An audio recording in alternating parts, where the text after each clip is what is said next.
round two. We may have had the fight of the century, with the first Ollie Frazier, but I mean the second one, that was fascinating. Talk about this weekend. Well, I wouldn't exactly put Vivek in the category of being Joe Frazier, but you being kind. No. But, 20 years I love Joe Frazier, so I would never do that. And Joe Frazier could fight and take a punch. But it was great. I think Vivek, well, first of all, 20 years ago, when Vivek was a student at Harvard, and I did a Harvard forum with Chris Matthews on hardball, I was running for president. He came up to the mic and asked me, why should anyone vote for me? When they'd had Senator Kerry the week before was running, the week before that Senator Edwards was running, and why should anyone vote for me who had the least political experience? And I told him political experience didn't go by whether you had a political office. I'd been involved in the political realm as an activist at that point for 30 years. I had more experience than anybody on the debate stage that we were getting ready to do. In terms of what I did in the political realm that affected laws and policies. And so here we were 20 years later. I had him on Politics Nation Saturday night. I say to him, I showed him the tape of where he asked me the question, and I said to him, you have no political experience. You didn't even vote but twice. Why are you running? And you also endorsed and support a man who had no political experience either, other than fighting the Central Park Five, saying they should have been executed when they were innocent, accused of raping a woman in Central Park. So it's different rules for me. And we went in from there into his attacks on members of Congress, saying they were the new KKK Grand Wizard and all other kind of absurd things.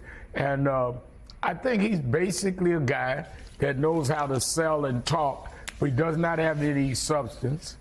And he is attractive but shallow, and I think that he's hoping that Trump voters will come to him if Trump has to drop out the race. But I don't see him lasting. I think he'll be a snowflake. Well, the thing is, he knows what he's doing. He's a smart guy.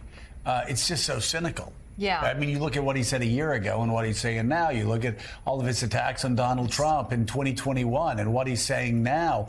He just and again, it's. I always see this. We were talking earlier about the scar tissue from Trumpism and the stupid form of populism, and you have young, talented people like Vivek.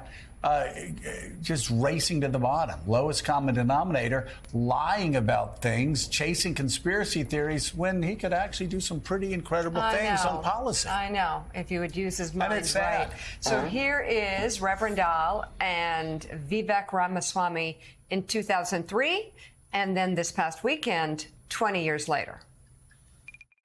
Good. Let's get to my question here. Go ahead. Reverend Sharpton, hello. I'm Vivek, and I want to ask you, last week on the show we had Senator Kerry, and this week and the week before we had Senator Edwards. And my question for you is, of all the Democratic candidates out there, why should I vote for the one with the least political experience? Well, you shouldn't, because I have the most political experience.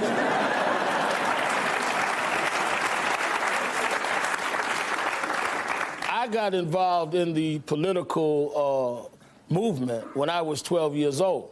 And I've been involved in social policy for the last 30 years. So don't confuse people that have a job with political experience. So 20 years later, now my turn to ask you, of all the Republican candidates out there, why should someone vote for you, the one with the least political experience? And I might add, you've never held office. You've only voted twice. That's correct. In the last few elections. You don't even vote regularly. Yes. And you support Donald Trump, who never held office until he was president. Well, you're putting a different standard on me, but I won't even make the racial application there. Why should we vote for you? Listen, at the age of 18, I think you persuaded me on that one, that political experience is not the same as holding office. To tell you the truth, the reason I came out there and I was intrigued. Can I put out right-wing press that Sharpton converted a young, well, I don't want to take credit. You're running to be the leader of the free world. So your choice of words matter.